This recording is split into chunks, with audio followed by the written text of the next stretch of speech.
Support WrestleTalk! Support each other.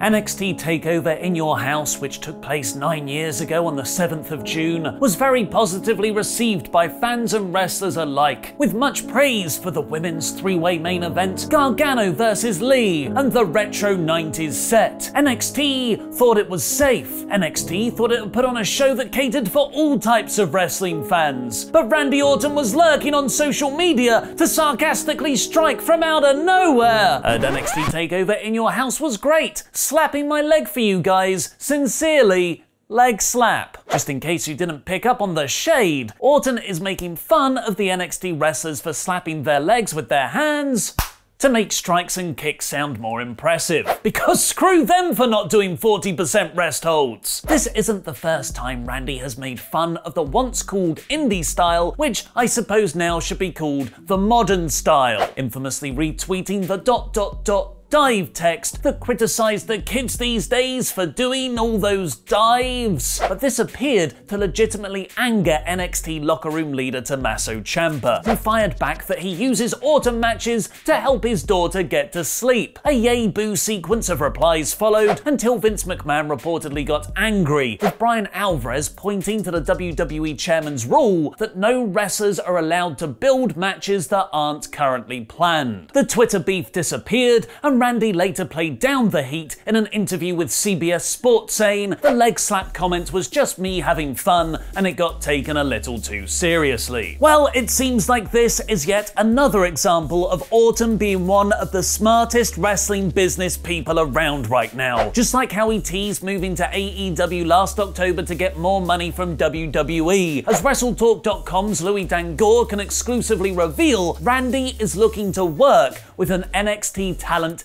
in the coming months. Our sources tell us Orton has pitched working with some of NXT's roster backstage, with Ciampa and Adam Cole being amongst those he's most keen to work with. Ciampa had previously rejected a full-time move to the main roster, as he didn't want to work the more rigorous Raw and SmackDown live event schedule. But with WWE taping shows from the Performance Center for the foreseeable future, Ciampa is apparently more open to doing a one-off program with Orton on Raw, unless it's also on NXT. We can also independently confirm that McMahon is unhappy with NXT's ratings, although they did see a big leap this week, and having Orton vs. Ciampa play out on both Raw and NXT could be a way to increase viewership across both shows. There's no word yet on whether McMahon will book the storyline, especially with Orton being seen as Raw's top heel and the frontrunner to face Drew McIntyre for the WWE Championship at SummerSlam. And with Randy seemingly set to face The Big Show for Extreme Rules next month, the Ciampa feud could be held off for later in the year, perhaps even Survivor Series, where brand warfare is built into the gimmick. We've got Luke Owen and special co-host guest Alex Queen of the Ring going deeper into our exclusive Orton vs. Ciampa story in the WrestleTalk podcast up later today. So press the subscribe button and enable notifications to always on, so you know first when that goes live. But all future WWE plans might have to be taken with a heavy dose of card subject to change right now, especially with the continuing coronavirus outbreak that severely impacted the Performance Center.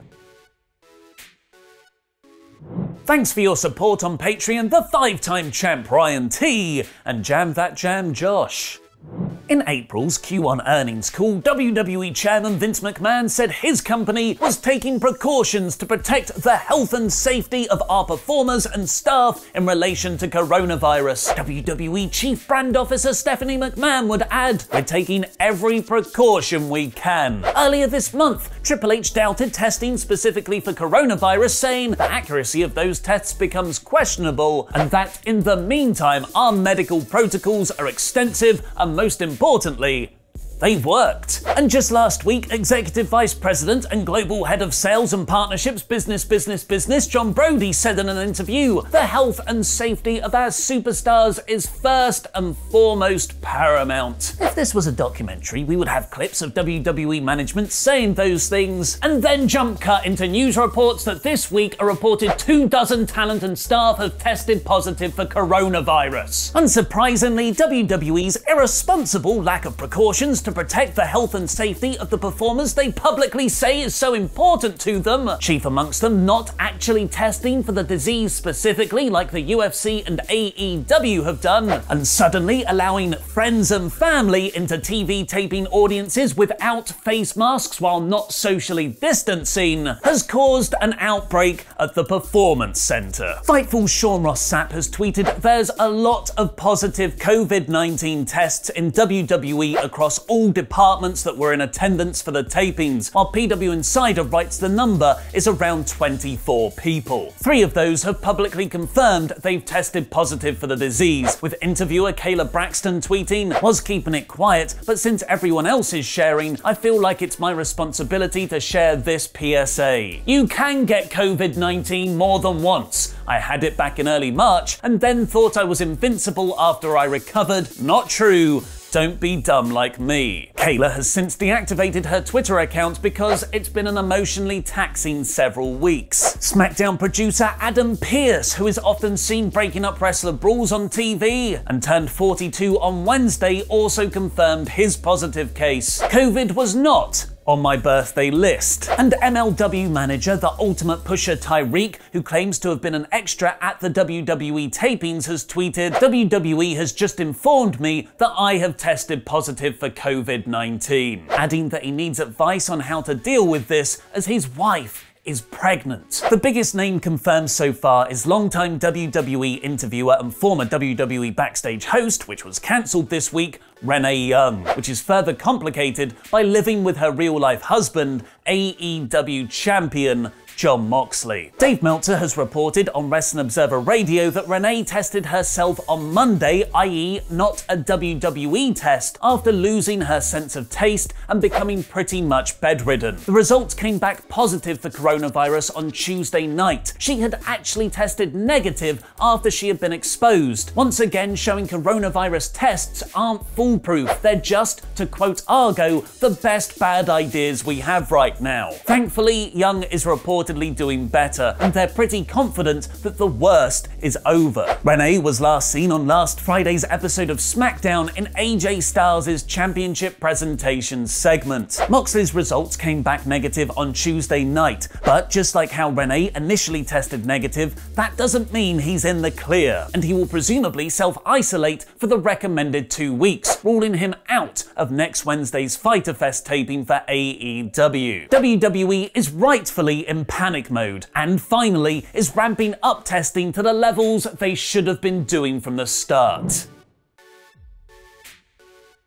Fightful and PW Insider are reporting that WWE held a lot of drive-through testings for talent and staff yesterday, but is still planning to tape shows today and tomorrow using those who test negative, which, again, is wildly irresponsible given how people can test negative but still have the disease. To make the situation even more unwise, any talent flying back to New York, New Jersey, or Connecticut from the WWE tapings in Florida will have to quarantine for 14 days, due to the spike of new cases there this week. This means WWE talent and staff either stay in Florida for the foreseeable future to tape shows or head back home indefinitely, as this would make traveling to fortnightly recordings logistically impossible. So it's quite fitting that WWE have seemingly revealed their latest clunky pay-per-view tagline, as next month's Extreme Rules will now be called WWE Extreme Rules The Horror Show. For once, unlike the greatest wrestling match ever or Kick-Ass and Take Names, The Horror Show is unfortunately very,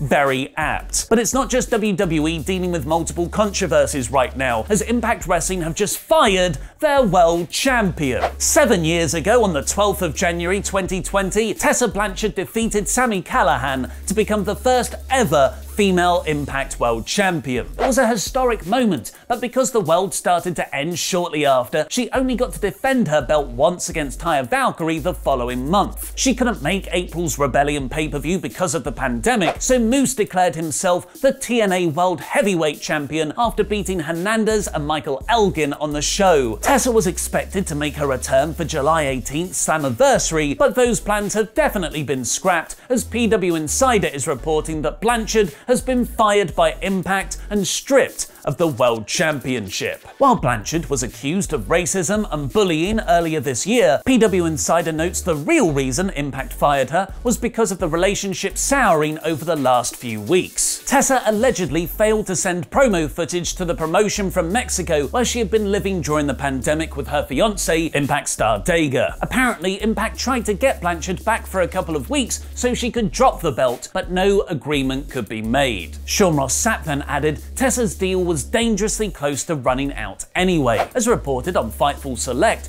Tessa Blanchard's deal was already supposed to expire on June 30th. Where do you think Tessa could go next? Let me know in the comments because I'll be replying to people as Dulliver Avis from out of the Impact Zone. She did wrestle for WWE during 2017's Mae Young Classic, but reportedly rubbed people the wrong way. While her father, Tully, is currently in AEW, that promotion likely wouldn't want to be associated with the controversy around her. Because the wrestling world has decided to generate more news than ever during the pandemic, rather than grinding to a halt like everything else has seemed to do, go over to WrestleTalk.com for other big stories I didn't get a chance to cover here, like NXT destroying AEW in the ratings this week, Charlotte Flair actually saying she'll be back in a few weeks, the Omniflair, and a former NXT star popping up in the AEW crowd. Speaking of AEW versus NXT, is NXT trolling Cody Rhodes by bringing back his father's pay-per-view to go head-to-head with Fyter Fest? Watch Laurie Blake and Andy Datson review this week's episode of NXT by clicking the video on the right, and watch mine and Luke's review of AEW Dynamite by clicking the video below that. If you like what we do here, please do follow at WrestleTalk_TV on Twitter and me at Ollie Davis. That was wrestling.